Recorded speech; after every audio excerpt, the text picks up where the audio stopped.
His paws were raw, fur matted from rain and grit, yet he returned every single morning, sitting by the shattered phone booth at the edge of Miller's Cross.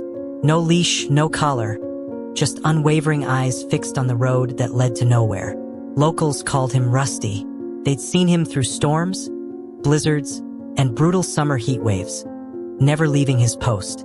Every bark he gave felt like a message meant for someone who never arrived. Something about that dog felt off. Not dangerous, but desperate. The kind of desperation that knew things, had seen things. Children left scraps. Teens snapped blurry photos, and old men muttered tales of a woman who vanished near that booth 6 winters ago. But Rusty never moved far, never followed anyone. Until the night his bark suddenly stopped. Deputy Harris noticed it first during his midnight patrol, an odd silence where there used to be an echoing cry. Curious, he pulled over, flashlight in hand, and approached the booth.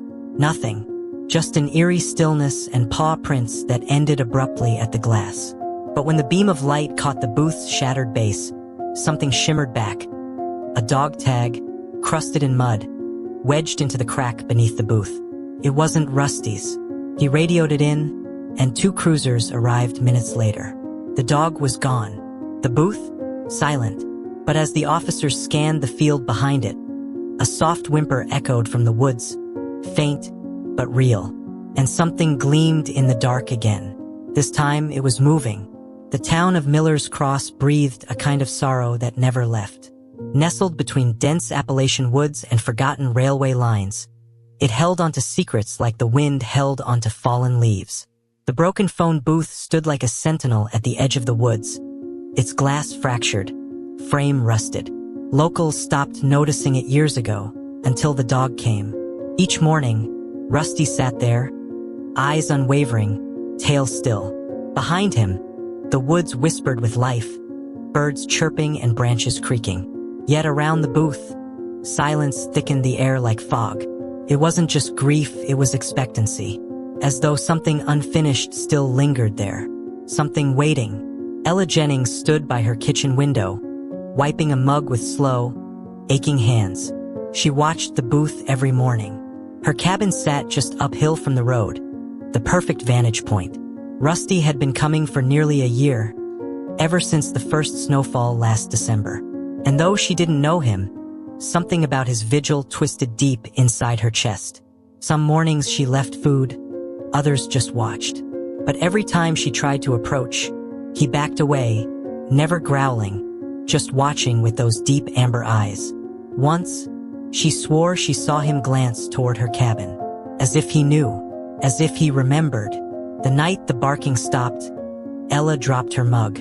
It shattered against the sink, her heart thudding like a war drum. That silence wasn't right. That silence meant something had changed. She threw on her coat, unaware that the next hours would unravel everything she'd tried to forget. Ella Jennings wasn't born in Miller's Cross, but she came there to forget. 5 years ago, she'd been a city EMT, working night shifts, answering calls that carved memories into her skin. One of them changed everything. A car wreck, 2 victims, 1 survivor. The dog had been strapped in, secured like family. The woman, gone on impact. Ella never forgot the dog's howls, nor his name, Rusty. It was stitched into his service vest. Unable to shake the haunting cries, Ella left the city. She took a modest teaching job in the mountains and moved into her late uncle's cabin. Peace was supposed to come. Instead, guilt bloomed. For months, she wandered the trails trying to find clarity. Instead, she found isolation.